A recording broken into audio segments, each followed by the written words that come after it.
오늘은 모세의 변명에 관해서 같이 묵상해 보려고 합니다. 우리 속담에 처녀가 아기를 낳아도 할 말이 있다, 그런 말이 있습니다. 그러나 요새는 하도 미혼모가 많이 생겨서 이 속담이 좀 바뀌어져야 하지 않을까, 그런 생각을 해볼 때도 있습니다. 그러나 그 뜻은 여전히 유효한 줄 압니다. 그 뜻은 어떤 경우에도 우리가 변명할 말이 있다는 뜻입니다.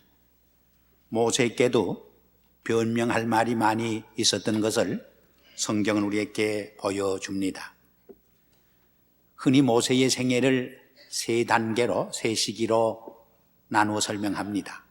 첫째 40년은 바로의 궁정에서 교육받고 준비한 시기입니다. 두 번째 40년은 미디안 광야에서 이드로의 양을 치면서 하나님의 훈련을 받는 시기입니다. 세 번째 40년은 하나님의 부름을 받아 이스라엘의 지도자로서 봉사하고 헌신하는 그런 단계입니다. 그러나 사실은 출애굽기를 읽어보면은 그가 40세에 미디안 광야로 도망했다는 말이 전혀 기록되어 있지 않습니다. 그러나 그가 80세에 소명을 받은 것은 기록되어 있습니다. 출애굽기 7장 7절에 보면은 그가 하나님의 부름을 받은 때가 80세였습니다. 그리고 그 형 아론은 83세였다고 기록합니다.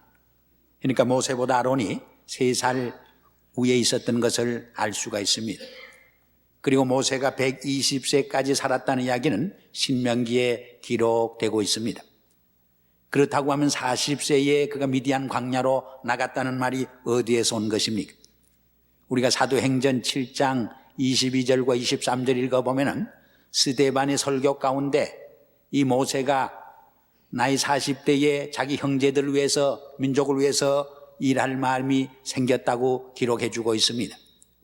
이 점에서 모세의 생애를 40년, 40년, 40년으로 세 단계로 구분을 합니다. 첫째 40년은 애굽의 궁정에서 애굽의 학문과 지혜를 터득하게 됩니다. 이때 모세는 자기가 가장 훌륭한 사람으로 착각을 합니다. 썸바디로 착각을 합니다. 아나무인격입니다. 내가 모든 것을 할 수 있다고 자만하고 교만해집니다. 그러나 그 40년의 결산은 무엇이었습니까? 애굽 사람과 히브리 사람이 서로 다툴 적에 애굽 사람을 쳐 죽이는 살인으로 끝장납니다. 살인으로 끝났다고 하는 것은 실패자로 끝났다고 하는 의미도 됩니다. 두 번째 40년은 미디안 광야에서 이드로의 양무리를 치면서 철두철미하게 나는 노바디다고 하는 것을, 아무것도 아닌 존재라는 것을 배우고 깨닫고 터득하게 됩니다. 이 기간은 철두철미하게 지금까지 살아온 삶의 가치관과 지금까지 내가 붙들고 온 삶의 방법을 청산하고 털어버리는 훈련을 받게 됩니다. 우리 사람이 배우는 것도 쉽지 않지만은 이 잘못 배운 거 털어버리기가 더 어렵습니다.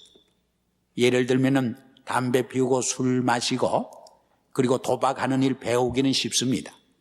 쉽게 배웁니다. 그러나 그것을 털어버리기는, 그것을 벗어버리기는 몇 배나 더 어려운 법입니다. 모세도 지금까지 자기가 살아온 잘못된 인생관, 가치관, 집착되어 온 삶의 방법을 떨어버리느라고 40년을 걸리게 되는 것을 볼 수가 있습니다. 이때 철저하게 이 모세가 배운 것이 무엇입니까? 자기의 리미테이션입니다. 자기의 제한성입니다. 자기의 부족입니다. 자기의 연약한 점인 것입니다. 이것을 배우는 것은 대단히 중요합니다. 이것을 배우고 깨닫게 될 적에 창조주 하나님을 바라보게 됩니다. 창조주 하나님과의 올바른 관계를 형성하게 됩니다. 이것을 배우게 될 적에 humilization, 정말 겸손해지고 온유해지는 삶의 비밀을 배우게 됩니다. 우리가 낮아지고 겸손할 적에 또한 하나님을 바로 섬기고 이웃을 바로 섬길 수 있게 되는 것입니다. 민수기 12장 3절에 보면은 모세 온유함이 온 지면에 승했다 했습니다.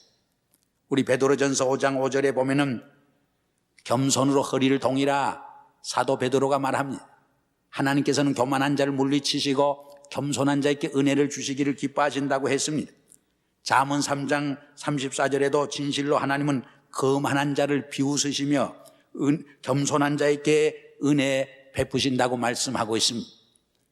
우리의 삶에 있어서 이 온유와 겸손을 배우는 것이 얼마나 힘든지 알 수 없습니다. 우리가 예수님의 생애도 살펴보면은 40주야를 금식한 후에 3가지 시험을 받았습니다. 근데 그 3가지 시험은 그 순간에만 받은 것이 아닙니다. 십자가를 지시기까지 계속 시험을 당하시고 유혹당하신 것을 알 수가 있습니다. 어떻게 십자가를 지시지 아니하고 인간적인 방법으로, 세상적인 방법으로 인류를 구원하고 메시아가 될 수 없을까 하는 생각을 했던 것입니다. 말하자면 일생을 인간적인 육신의 방법을 벗어버리라고 싸움하고 씨름한 것을 우리는 생각해 볼 수 있습니다. 모세는 이 40년 동안에 자기의 방법을 털어버리고 하나님의 방법으로 훈련 쌓는 기간을 가지게 됩니다. 이 기간 동안 놀라운 모세의 삶 속에 내면적인 삶의 변화가 일어나는 것을 우리는 찾아볼 수가 있습니다. 하나님은 훈련받은 연단받은 일꾼을 기뻐하십니다. 이 훈련되지 아니하고 준비되지 않은 일꾼을 쓸 적에 하나님을 위해서도 손해고 자기 자신을 위해서도 얼마나 큰 손해가 되는지 알 수 없습니다. 그리고 3번째 단계는 마지막 40년의 단계로서 하나님의 부름을 받아서 이스라엘의 민족 지도자로서 애굽에서 종살이하는 이스라엘 백성을 출애굽시키는, 해방시키는 그런 일을 하게 됩니다. 우리가 출애굽기 3장과 4장을 읽어보면 이러한 하나님의 부름을 받았을 적에 모세가 얼른 대답을 못합니다. 여러 가지 변명을 합니다. 그 짐을 지지 않으려고 몹시 몸부림치는 것을 우리는 볼 수가 있습니다. 오늘 이 점에서 모세의 변명을 저희들이 생각해 보면서 오늘 이 모세의 변명을 통해서 우리에게 주는 교훈이 무엇인가를 몇 가지로 묵상해 보려고 합니다.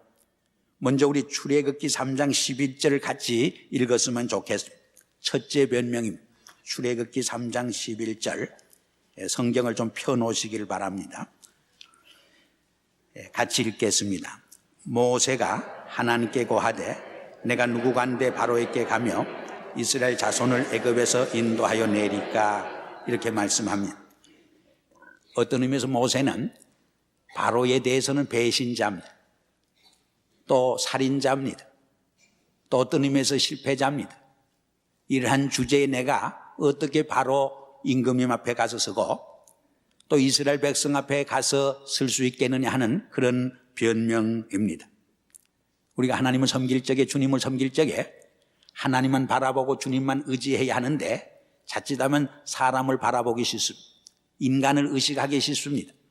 또 자기의 체면이나 자기의 이해관계나 자기 명예를 바라보기 쉽습니다. 그때 우리는 2가지 잘못을 저질기 쉽습니다. 2가지 죄를 범하기 쉽습니다. 자기를 바라볼 적에 자칫하면 자기 교만에 빠지기 쉽습니다. 내가 잘나서 지도자가 되고 내가 훌륭해서 일꾼으로 뽑힌 줄 착각을 하게 됩니다. 2번째로는 자기 열등의식에 빠지기 쉽습니다. 모세가 빠진 것이 바로 자기 열등의식에 빠진 점이라고 말할 수가 있습니다. 종종 마귀는 우리를 향해서 이런 말을 합니다. 내가 이러이러한 죄를 범한 주제에 어떻게 하나님의 일꾼이 되고 종이 될 수 있느냐. 주제 파악을 제대로 하라. 그렇게 속삭입니다. 그러나 이 마귀의 유혹에 넘어가지 말아야 합니다. 그 유혹에 넘어갈 적에 실패자가 됩니다. 넘어지게 됩니다. 오히려 그때는 사탄아 물러가라. 나는 죄인이지만 예수 그리스도의 십자가의 보혈로 깨끗이 씻음받은 용서받은 하나님의 자녀야. 새로운 피조물이야. 사탄아 물러가라. 이길 수 있어야 하는 것입니다. 모세가 직면한 문제가 바로 그것이었습니다. 내가 어떻게 배신한 바로 앞에 서고 살인자로서 이 바로 임금 앞에 서고 내가 정말 실패자로서 어떻게 이스라엘의 지도자가 될 수 있겠느냐 하는 이러한 생각이었습니다. 이 모세를 애굽과 이스라엘 백성에게 돌아가라고 했는데 사실 우리가 전도해보면은 또 설교해보면은 제일 어려운 전도와 설교가 무엇이냐? 자기와 가까운 옛날 술 친구들에게 전도하고 자기와 가장 가까운 가족과 친척에게 복음을 전하고 설교하는 것이 제일 어렵습니다.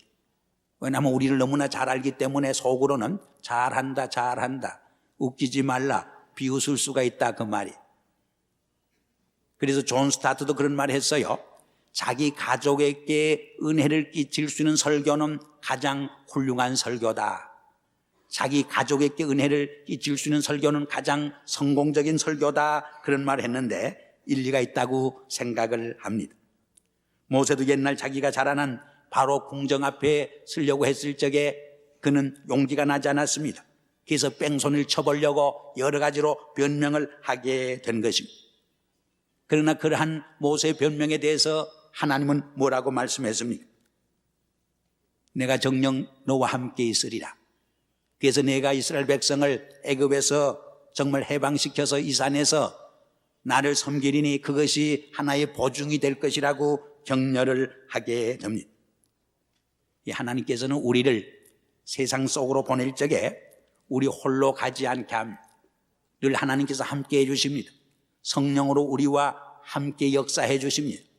우리가 이것을 믿을 적에 낙심하지 않습니다. 절망하지 않습니다. 두려워하지 않습니다. 하나님께 주시는 용기와 비전을 가지고 힘있게 전진할 수 있게 됩니다. 여러분 이사야 41장 10절에 보면 이런 말이 있습니다. 두려워 말라. 내가 너와 함께 함이니라. 놀라지 말라. 나는 내 하나님이 됨이니라. 내가 너를 굳세게 하리라. 참으로 너를 도와주리라. 참으로 나의 의로운 오른손으로 너를 붙들리라 했습니다. 이 어린아이들이 힘이 없고 연약하지만은요, 부모가 곁에 있으면은 짐승을 무서워하지 않습니다. 자기보다 힘이 센 형님 같은 아이들에게도 뽐냅니다. 아주 제세를 하는 것을 볼 수가 있습니다. 우리 이사야 43장 1절 이하를 읽어보면은 하나님께서 이스라엘 백성에게 말합니다. 너는 내가 조성했고 너를 구속했으니 너는 내 것이라. 내가 물속에 들어갈 때나 불 가운데 지나갈 때에 너와 함께해서 너를 지켜주리라. 두려워하지 말라고 격려하는 말씀을 읽을 수가 있습니다. 이 여호와 하나님께서 우리와 함께 하신다고 하는 이 소망, 믿음이 있기 때문에 우리는 사악한 세상에 들어가지만은, 죄악 세상에 들어가지만은 낙심하지 아니하고 좌절하지 아니하고 하나님의 주시는 새로운 힘과 용기를 가지고 승리하는 삶을 감당하게 되는 것입니다. 두 번째 모세의 변명이 있습니다. 그렇게 말씀하지만 모세는 여전히 변명합니다. 3장 13절 말씀을 같이 읽겠습니다. 모세가 하나님께 고하되 내가 이스라엘 자손에게 가서 이르기를 너희 조상의 하나님이 나를 너희에게 보내셨다 하면 그들이 내게 묻기를 그의 이름이 무엇이냐 하리니 내가 무엇이라 그들에게 말하니까. 이 말은 사람들이 너를 보낸 하나님이 누구냐 하는 질문을 할 텐데 내가 하나님이 어떤 분이라고 신학적으로 대답하고 설명할 지식이 없다 하는 고백입니다. 많은 사람들이 교회 일을 하고 봉사할 때 그런 구실과 핑계를 댑니다. 저는 신앙이 부족합니다. 성경에 대해서 아는 것이 없습니다. 물론 우리가 하나님을 바로 알고 또 성경에 대해서 깊은 지식을 갖는 것이 좋습니다. 그러나 하나님에 관해서 모든 것을 다 알고 깊은 신학적 지식을 가진 후에 주님을 섬기고 주님을 믿고 주님의 일을 하겠다고 하면은 죽을 때까지 봉사하지 못하고 믿지 못하게 되는 것입니다. 그래서 하나님은 이렇게 변명하는 모세에게 나는 스스로 있는 자라. I am that I am. 나는 스스로 있는 자라. 말하자면 우주 만물을 창조하신 창조주요, 우주 만물을 생성시킨 그 근원이 되시는 분이라고 설명을 해 줍니다. 바로 이러한 천지 만물을 창조한 스스로 존재하는 I am that I am, 그 하나님이 나타나서 말씀했다고 이야기하라고 말합니다. 또 그 하나님은 아브라함의 하나님이요 이삭의 하나님이요 야곱의 하나님으로서 그들을 친히 만나주시고 그들을 인도해 주시고 그들을 축복해 주신 인격적인 하나님이라고 하는 것을 그들에게 설명하게 합니다. 그 하나님이 나타나서 애굽에서 종살이하는 이스라엘 백성을 해방시켜서 적과 꿀이 흐르는 가나안 땅으로 인도하기 위해서 너를 보냈다고 말씀하라고 명령합니다. 그러나 모세는 세 번째로 또 변명합니다. 그것이 오늘 4장 1절 말씀, 세 번째로 변명하는 말씀이 4장 1절 말씀이 한번 같이 읽어보겠습니다.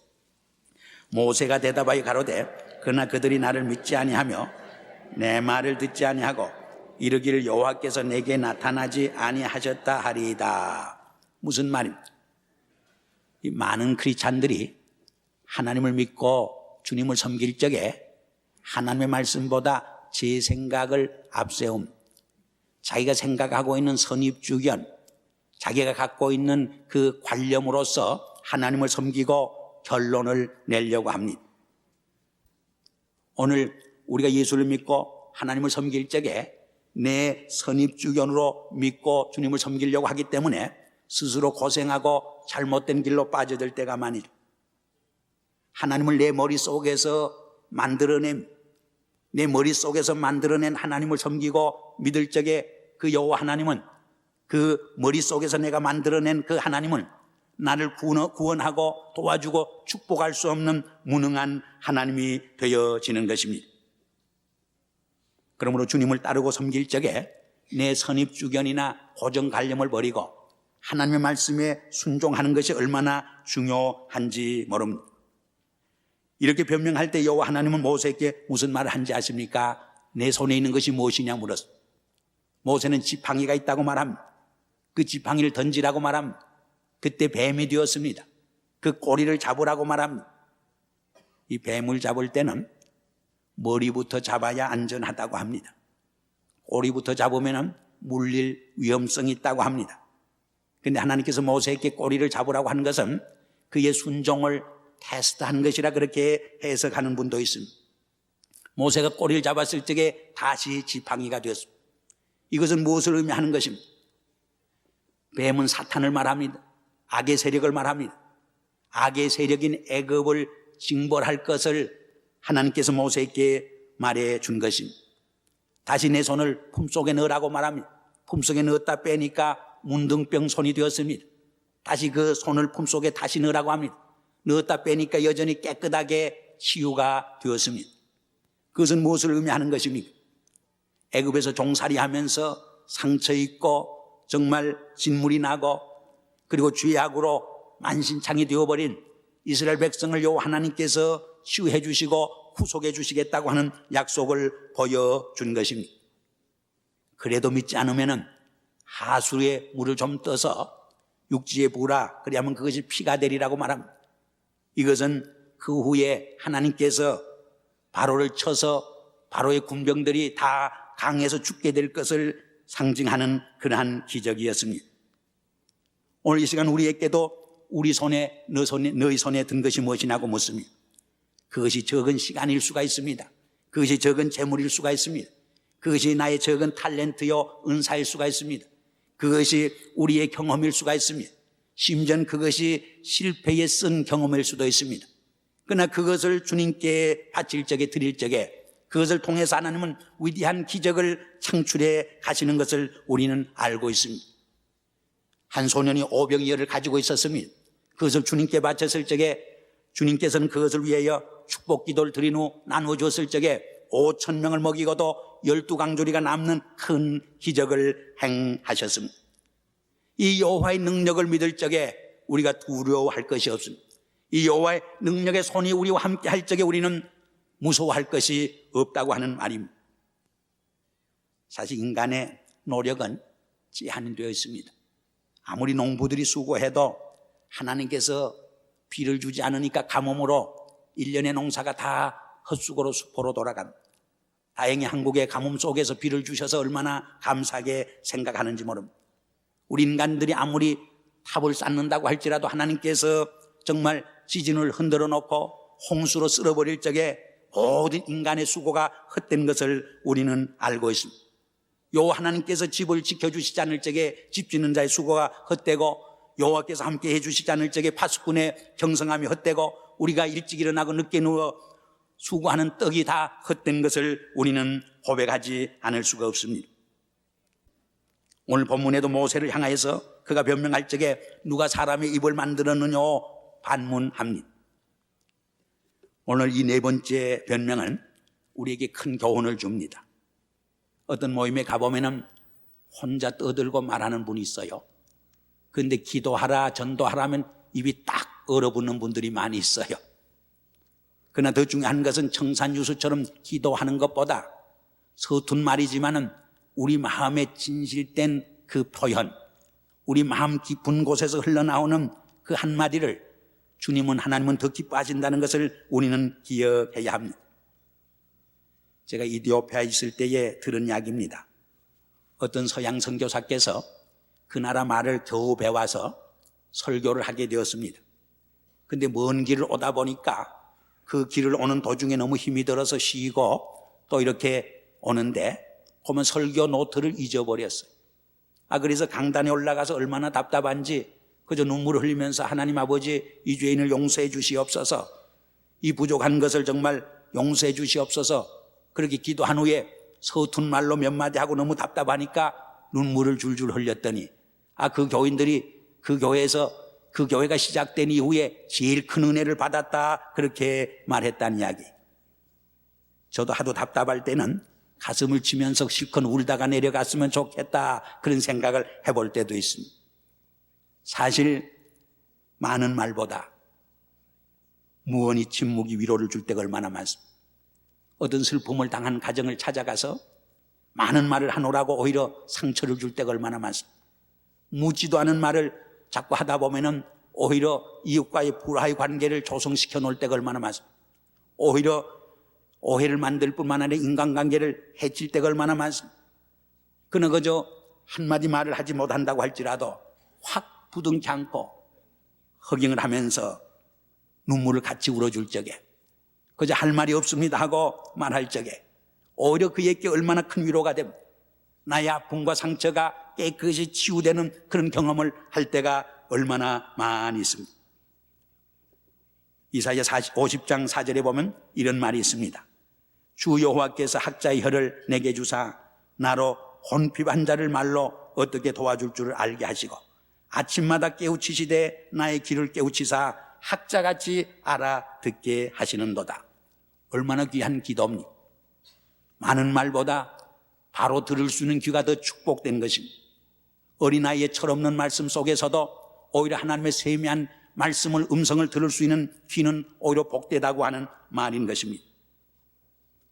하나님이 이렇게 변명하는 모세에게 이번에는 말 잘하는 형 모세를 함께 보내주십니다. 그리하여 모세와 함께 팀워크를 하게 하는 것을 볼 수가 있습니다. 하나님의 일은 나 혼자 할 수 없습니다. 나 혼자 하려고 할 적에 오히려 하나님의 일을 망가뜨립니다. 하나님의 일은 함께 해야 합니다. 팀워크를 이루어야 합니다. 동력하고 동사해야 합니다. 마치 운동게임에서 아무리 독불장군이라도 개인 플레이를 할 적에 그 게임이 패배를 합니다. 그러나 부족하지만은 서로 협력할 적에 좋은 팀워크를 이룰 적에 승리하게 되는 것을 볼 수가 있습니다. 그러나 더 중요한 것은 우리가 다른 사람과 팀워크를 이루고 협력하는 것도 중요하지만 하나님과 동력할 줄 알아야 합니다. 우리 주님을 호치로 모시고 서로 그리스도의 사랑 안에서 한마음 한뜻을 이루고 협력할 적에 위대한 찬양이 울려 퍼지게 됩니다. 위대한 하나님의 오케스트라가 연주될 수 있는 것입니다. 오늘 모세의 변명을 통해서 주시는 하나님의 세미한 음성을 함께 듣고 이 성전을 떠나가는 여러분들이 되기를 주의 이름으로 축원합니다. 기도하겠습니다.